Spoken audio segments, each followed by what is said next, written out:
Sa Long Beach, ang pag-aalaga sa ating komunidad ay nangangahulugan din ng pag-aalaga sa ating kapaligiran. Kapag tama ang pagre-recycle, napapangalagaan natin ang likas na yaman, nababawasan ang polusyon at napapababa ang greenhouse gas emission.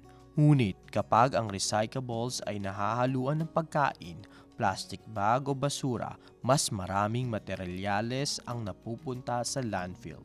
Ang tamang pagre-recycle ay tumutulong na protektahan ang tinatawag natin tahanan na nagsisimula ito sa maliit na gawi. Siguraduhin natin ang recyclables ay walang laman, malinis at tuyo.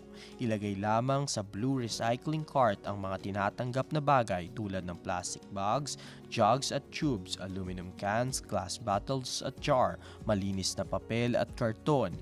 Panatilihin walang recycling ang plastic bag, damit, chip bags at mga plastic na hindi nare-recycle at ang mga hazardous materials. At tandaan, ang chasing arrow symbol ay hindi palaging nangangahulugang recyclable. Kapag may pagdududa, alamin muna.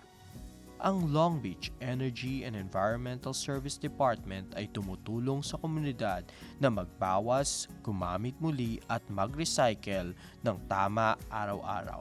Protektahan natin ang kinabukasan.